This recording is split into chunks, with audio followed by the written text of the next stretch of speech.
Share করতে পারিনি, কারণ ঘুমিয়ে পড়ছিলাম। খুব কেমন লাগছে ট্রলিটা নিয়ে? কিছু মেকআপ করিনি, তাও মনে হচ্ছে ব্লাশ লাগে। এই টোটোটা দাঁড়িয়ে আছে, আমরা দেখেতে আসছি তাই। এখনই আমাদের সাথে ঘটে গেল একটা ঘটনা। কি অপূর্ব, কি অপূর্ব এই গ্রাম, আমারও সুন্দর লাগছে। ব্যাস এসে শুরু, একদম স্কিন কেয়ার চলছে।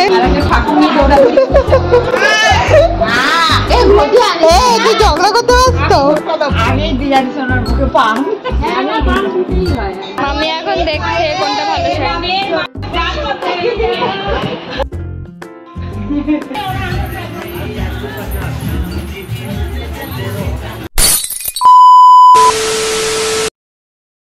হ্যালো সবাইকে, ওয়েট করেছিলে তো বিয়ে বাড়ির ব্লগের জন্য? 2-3 দিন আগে আমরা বসে পড়েছি ট্রলি গোছাতে। তো ট্রলি এই ফার্স্ট টাইম আমরা কোথাও নিয়ে যাচ্ছি। এটা কিন্তু অনেক আগেই বানানো হয়েছিল, কিন্তু কোথাও নিয়ে দেওয়া হচ্ছিল না। তো অ্যাট লাস্ট মাসির ছেলের বিয়ে হচ্ছে। এত দিন ধরে আমরা ওয়েট করেছিলাম যে কবে হবে কবে হবে। তো জানোই এখন মেয়ে পাওয়া যায় না, সত্যি কথাটা বলে দিলাম। তো ট্রলিটা খুলতেই ঢুকে গেল তার মধ্যে বড় বড় ভারী ভারী লেহেঙ্গা, এবং আমরা যা যা জামা পরবো এবং শাড়ি পরবো সেগুলো নিয়ে নিলাম। তারপরে নিয়ে নিলাম jewellery, makeup and most important skin care. প্রত্যেকটা বক্সে অ্যাকর্ডিং ঢুকিয়ে দিয়েছি। আমাদের কিন্তু ট্রলি নিয়েও দুটো ব্যাগ হয়েছে। ভাবো, দুটো ব্যাগ, আমাদের টোটাল 3টে ব্যাগ হয়েছে। রবিবার রাত্রি তখন দুটো দিদি বসেছে আমাকে মেহেন্দি পড়াতে, কারণ জানে আর টাইম পাবে না। লাস্টে তো আমি ঘুমিয়েই পড়েছিলাম, ওকে আমি খালি হাতটা দিয়ে দিয়েছিলাম, ও মেহেন্দি পরিয়ে দিয়েছিল। ফাইনাল লুকটা খুব তাড়াতাড়ি নিয়ে আসছি। খুব সিম্পলের মধ্যে আমি পড়তে চেয়েছিলাম, খুবই সিম্পল, কারণ দিদি তো তোমরা জানো দিদির একটা চ্যানেল আছে, ও মেহেন্দি এত সুন্দর পড়ায়। আমি ওকে বলে দিয়েছিলাম খুব হালকা, তো ও এত সুন্দর তার মধ্যে পরিয়ে দিয়েছিল, একদম সিম্পল। আমি ঘুমিয়ে পড়েছিলাম, হাত টেনে টেনে হয়তো পরিয়েছিল, আমি জানি না। এই পদ্ম ফুলের মধ্যে ডিজাইনটা আমার খুব ভালো লাগে, তো তোমরাই কমেন্টে জানিও কেমন লাগছে। দেখো দিদি কিন্তু রাতে ফাইনাল লুক করে রেখেছিল, আমি জানতামই না যে ফাইনাল লুক ও রেখেছো। তো আমি সকালে উঠে ভাবছি কি মা ফাইনাল লুকটা রাতে দেখাতে পারলাম না, এই সকালবেলায় তোমাদের সাথে শেয়ার করি। কমেন্টে কিন্তু জানিও কেমন লাগলো তোমাদের মেহেন্দি ডিজাইনটা। কেমন লাগছে ট্রলিটা নিয়ে? দিদির ফার্স্ট টাইম, ওর খুবই অসুবিধা হচ্ছে। ও আমি রেডি, এখন যাচ্ছি। একদমই কিছু মেকআপ করিনি, তাও মনে হচ্ছে ব্লাশ লাগিয়েছি, বাট কিছুই করিনি। ওকে, তো পরে কি দেখা হচ্ছে আবার। তো এই যে আমার ব্যাগ একটা কাঁধে, আমরা সবাই রেডি। জাস্ট নর্মাল ক্রিম মেখেছি, ময়শ্চারাইজার মেখে বেরিয়ে গেছি। ওকে চলো, টোটো দাঁড়িয়েও আছে আমাদের জন্য, দেখাচ্ছে তোমার। এই টোটোটা দাঁড়িয়ে আছে, আমরা দেখেতে আসছি তাই।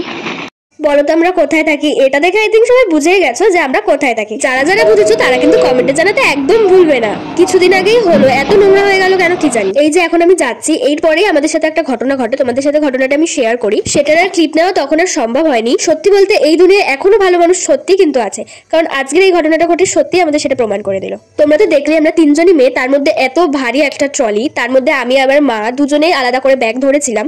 আমরা ট্রেন ধরতাম গোড্ডা এক্সপ্রেস, যেটা অলরেডি 3-এ ঢুকে গেছিল, আর 3-এ যেহেতু লিফট নেই সেহেতু আমাদের হেঁটে হেঁটে নামতে হতো।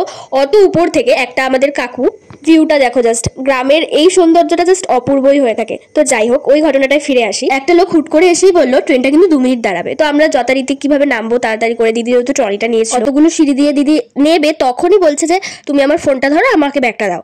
উনি হুট করেই উনি নিয়ে মাথার উপরে সেই তুলে নেয়, তুলে নিয়ে উনি ফটাফট নামতে থাকে, আমাদেরকে বলে তোমরা যেতে থাকো, আমি আছি। আমরা ফার্স্ট কম্পার্টমেন্টেই উঠি, কারণটা মেমো ছিল, তো ফার্স্টেই লেডিস ছিল। তো উনি ব্যাগটাকে তুলে দিল, তারপর ওনার ফোনটা নিয়ে উনি চলে গেল। সত্যি শেখার মতো জিনিস, অত ভারী ব্যাগ মাথায় করে নিয়ে নামালো। যাই হোক, তো দেখতেই পাচ্ছ ওই ছোট্ট গলিটা দিয়ে আমরা এখন চলে এসেছি। গ্রামের রাস্তা খুবই সুন্দর, সবুজ আর সবুজ চারিদিকে। আগে তো পুরোই গ্রাম লাগতো, লাল মাটির রাস্তা, এখন তো তাও অনেক চেঞ্জ হয়েছে। আর দেখতেই পেলে গাছে পুরো সব আম ঝুলে ঝুলে পড়ছে, মানে এত আম ধরেছে গাছে। তো দেখো মাসি বাড়ি ঢুকতে না ঢুকতেই সবাই বলে দিয়েছে একটু আমার মেয়েগুলারে মেহেন্দি পড়াই দে। তো ফ্রেশও ঠিক মতো হতে পারেনি, তো মেহেন্দি পড়াতে বসে পড়েছে। আমরা 3জনই মেহেন্দি পড়াচ্ছি, আমি, দিদি, আমার মেজুমাসির মেয়ে। আর মেজুমাসি দেখো ওই ছোট্ট বাচ্চাটাকে টিপ পরিয়ে দিয়েছে, ওকে ভালো লাগছে বেশ, বৈষ্ণব বৈষ্ণব। একদম স্কিন কেয়ার চলছে।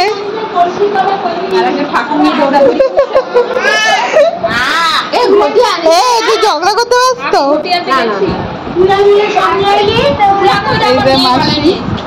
মা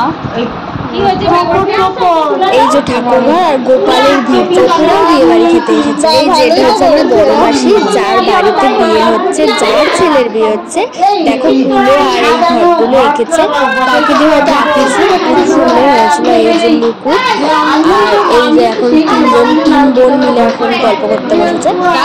এটা আমার বড় দিদির মেয়ে, যার একটা হাতের পেছনটা খালি আমার দিদি পরিয়েছে আর বাদ বাকিগুলো বিউটিদি পরিয়েছে, যেটা হচ্ছে আমার মেজো মাসির মেয়ে। এই মেহেন্দি পরতে পরতেই তো সন্ধ্যা নেমে গেছিল, তখন তাদের একটা রিচুয়াল ছিল কি যাত্রা ঘট বসানো। এটা হচ্ছে বড় দিদি পুচকু যে কারোর কোলে যায় না, মাকে জ্বালিয়ে খেয়েছে। এদের বাড়ির নিয়মটা একটু আলাদা টাইপের, আমাদের এখানে যা নিয়ম একটু আলাদা টাইপের, যা দেখলাম আর কি। তো এখন ঘট বসাবে, তার আগে এই আলপনাটা কিন্তু আমি এঁকেছি। তোমরা কমেন্টে জানিও আমার আলপনাটা তোমাদের কেমন লেগেছে। তো মাটির উপরে ধান দুব্বা এবং সিঁদুর দিয়ে আমাদের এই যে এখন কলসি নিয়ে যাচ্ছে জল ভরতে এবং গঙ্গা নিমন্ত্রণ করতে। তো এই জলটা এসেই ওই যাত্রা ঘটের উপরে জলটা ঢেলে দেবে এবং যাত্রা ঘটটা পুরো সারা রাতের জন্যই থাকবে ওইখানে। তো ওইখানেই বৃদ্ধি হবে, বিয়েও হয় আর কি। সারা রাত গামলা চাপা দিয়ে রেখেছিল যাতে কুকুর না আসে। তো সবাই দেখো চলেও এসছে গঙ্গা নিমন্ত্রণ করতে, খুব কাছেই ছিল, যাওয়া হয়নি কারণ দিদি এদিকে করছিল। বউ এবং বর বসার পিড়ি, তো তাকেও দিদিকেও একটু হেল্প করতে হচ্ছিল কারণ দিদির উপর অনেক চাপ ছিল। পিড়ি করার পরই ছিল তত্ত্ব রেডি করা, তো তত্ত্বও আমরা সবাই মিলে একসাথে হাতে হাতে দিদির সাথে হেল্প করেছি। অত সুন্দর সাজানো হয়েছে নাকি তোমরাই কমেন্টে জানিও ওই অল্পটুকু সময়ের মধ্যে। তো এখন আর একটা নিয়ম হচ্ছে, ধান ভেঙে সেখান থেকে চাল বের করতে হবে। যে ধানটা ভাঙবে তার মুখে পান গোজা থাকবে, যাতে সে একটাও কথা না বলতে পারে, মানে কথা না বলে সেটাকে ভাঙতে হবে যাতে চাল বেরায়। এই দেখো এই যে এখন যে কুলোয় নাড়ছে, এটাকে কি করে জানি না, আগে সবাই এরকম পারতো, এখনকার মেয়েরা তো কিচ্ছু পারে না, মানে আমি পারি না, সবাই হয়তো পারতেও পারে। আমলদিস্তায় হলুদ এবং সিঁদুর, আর সিঁদুর ছিল জানি না, তো হলুদ এবং ওই ধান দিয়ে ভালো করে গুঁড়ো করে চালটা বের করেছে এবং ভালো করে ঝাড়িয়ে নিয়েছে।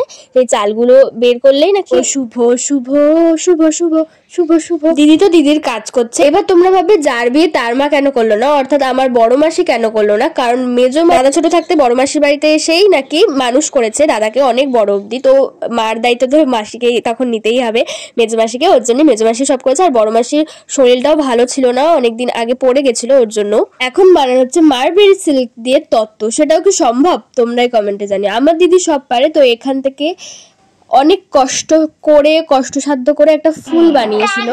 দেখো এই বউটা কি সুন্দর। যাই হোক, সব তত্ত্ব অ্যাট লাস্ট রেডি হয়েছে খুব অল্প সময়ের মধ্যেই।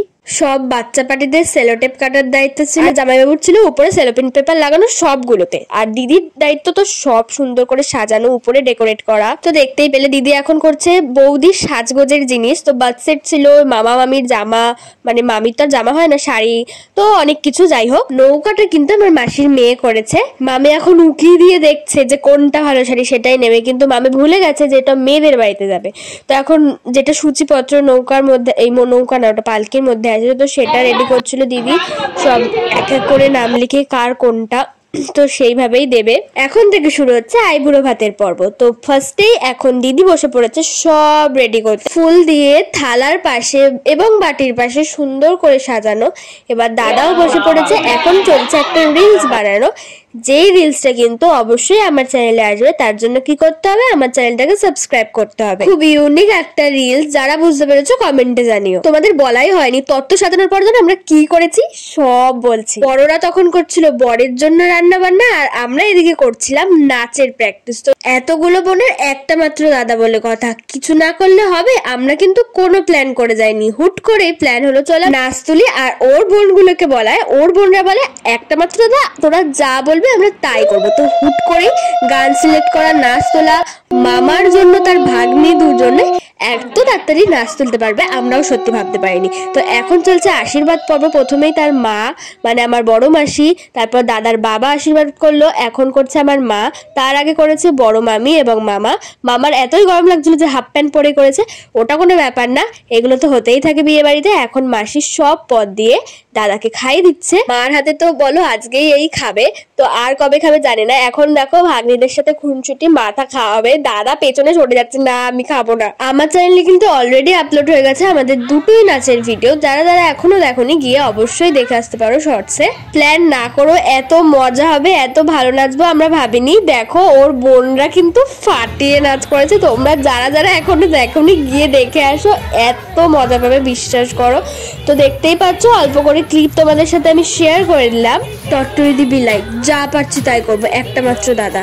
দেখা হচ্ছে বিয়ের ব্লগ নিয়ে নেক্সট ভিডিও, কিন্তু সেটাই আসছে। তো যারা যারা এখনো চ্যানেলটাকে সাবস্ক্রাইব করোনি, চ্যানেলটাকে অবশ্যই সাবস্ক্রাইব করে আমার পাশে দেখো, আর এই ভিডিওটাকে লাইক করতে ভুলো না। Okay bye.